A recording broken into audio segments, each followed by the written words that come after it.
contra o rival, enfim, por que realmente a gente até estava comparando aqui que o São Paulo poderia ter sido o São Paulo do Flamengo hoje aqui no Allianz e seria um São Paulo que daria muito trabalho ao Palmeiras se tivesse sido o São Paulo do Flamengo. Então eu queria que você falasse por que essa falta de agressividade, até ofensiva, de agredir o goleiro adversário, de chutar. E se você puder explicar a saída do Vitor Bueno, que na opinião quase unânime era o único que estava tentando alguma coisa no segundo tempo. Qual foi a intenção de colocar o Hernanes ali? Naquele momento o jogo já estava 3-0, tirando o jogador que talvez tenha causado mais preocupação à defesa adversária. Vou começar pelo Vitor. Eu acho que ele estava um pouco cansado, determinadamente. Eu concordo que ele estava, no segundo tempo, principalmente, sendo o jogador mais agressivo do nosso time, tentando. Eu tinha uma dúvida ali de tirar ele, o Antony ou o Igor Gomes. E nos 5 minutos finais ali que a gente estava para definir, eu achei que ele deu uma queda, estava sentindo, não estava demorando para retornar, não estava mais com a mesma agressividade. Então foi por conta disso. Mas ele de fato fez um bom segundo tempo. Eu não acho que tem a ver com jogar aqui no Allianz, porque o comportamento do time foi muito semelhante com aquilo que aconteceu lá em Minas contra o Cruzeiro. Eu acho que o time aconteceu de novo, fez um bom jogo contra o Corinthians. Eu acho que se satisfez com o jogo e não conseguiu se alimentar da vitória do Corinthians para encarar o Cruzeiro e também não soube se alimentar da vitória do Atlético Mineiro para encarar o Palmeiras. Eu acho que esse foi o principal defeito. O pilar central do nosso jogo de hoje foi a gente entrar com um mapa distorcido. A gente entrou com um mapa emocional, achando que o jogo ia ser parecido com o jogo do Atlético Mineiro, que a gente ia encontrar as mesmas facilidades, e era outro jogo. Então, nesse sentido, acho que a equipe pecou e ela sofreu muito por conta disso. Ô Fernando, seus planos para Daniel Alves, vai variar mesmo? Vai jogar hora de lateral, hora por dentro, no mesmo jogo, mudar de posicionamento? Você não está muito preocupado com isso? Qual que é o plano para o Daniel Alves poder render tudo que se espera dele nesse time?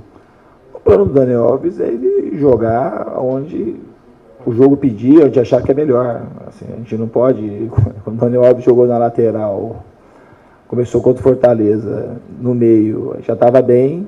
Aí depois ele foi para a lateral, a gente conseguiu fazer o segundo gol, aí é uma coisa, um sucesso total. Aí hoje, que o jogo foi 3-0, a gente faz esse tipo de questionamento. O Daniel Alves vai jogar, ele pode jogar no meio e pode jogar na lateral. Ele joga tão bem num setor quanto no outro. Então a gente vai poder usá-lo da melhor maneira possível. Essa falta de agressividade pode influenciar na escalação do próximo jogo? Você não identificar algum jogador ou outro que você acha que deixou a desejar?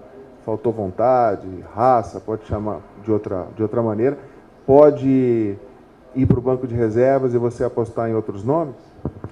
Eu vou ver durante esses dias que antecede o jogo da Chapecoense, isso acontece sempre. De uma partida para outra, a gente escolheu o melhor time. A gente não vai indicar um jogador ou outro, a gente vai ver a melhor situação, aqueles que acharem que vão render mais, que vão se aproximar mais da nossa chance de vencer lá em Chapecó.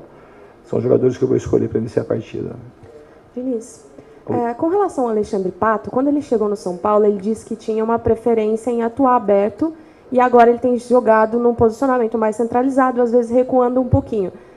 Você disse que conversa muito com os jogadores no dia a dia, a gente sabe que já vimos você conversando também com o Pato. O que você acha que está faltando para que ele possa ter aquele futebol que já foi destaque? Nos últimos jogos ele tem participado pouco, até tocando pouco na bola, e quando toca não consegue desenvolver uma jogada.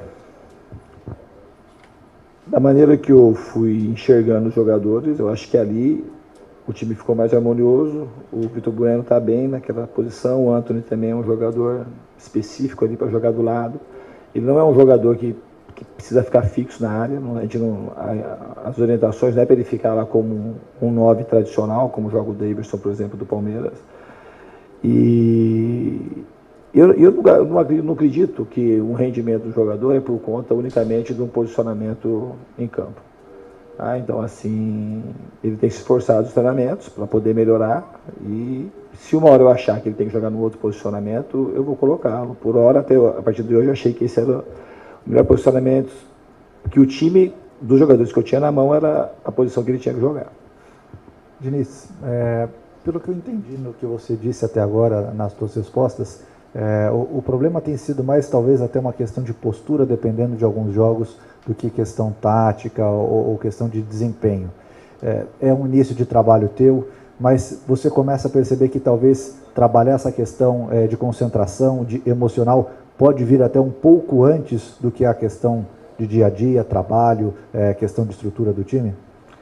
Essas questões a gente está trabalhando constantemente, até porque eu valorizo muito esse aspecto. Falei contra o Atlético Mineiro, não estou falando porque hoje a gente perdeu. Falo constantemente disso. E você vai amadurecer numa equipe com jogos. Então a gente tem que aprender, que, principalmente num time do tamanho do São Paulo, se a gente ganha hoje, tem que ganhar amanhã, se ganhar amanhã, tem que ganhar depois de amanhã. É isso que a torcida espera. Aqui não tem, e o que eu espero também, é que todo mundo tem que correr atrás. É ganhar, depois ganhar, nos satisfazer.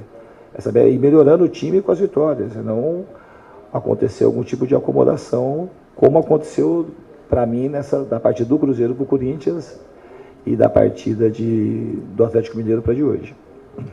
Leandro, faltam 9 rodadas para acabar o campeonato. O seu tempo de casa, eu imagino que você já tem um conhecimento grande do elenco do São Paulo, do que ele pode te render nesse período que falta.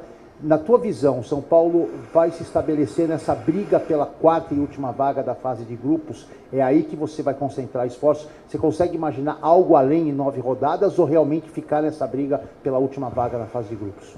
Acho que o São Paulo tem que se concentrar em classificar na Libertadores. Você vai classificar em 4º, em 3º, onde vai classificar de maneira direta, esse é o objetivo que a gente tem muito claro. E tem que fazer isso pensando no próximo treinamento, no próximo jogo. Lá em Chapecó todo mundo sabe que é um jogo difícil, que no Campeonato Brasileiro não tem jogo fácil, ainda mais nessa fase que nós estamos agora do campeonato, todo mundo está lutando por alguma coisa. Então a gente tem que se concentrar para ir em Chapecó e fazer uma boa partida lá para a gente conseguir o nosso objetivo. Fechamos aqui com Fernando Diniz. São Paulo volta a treinar amanhã.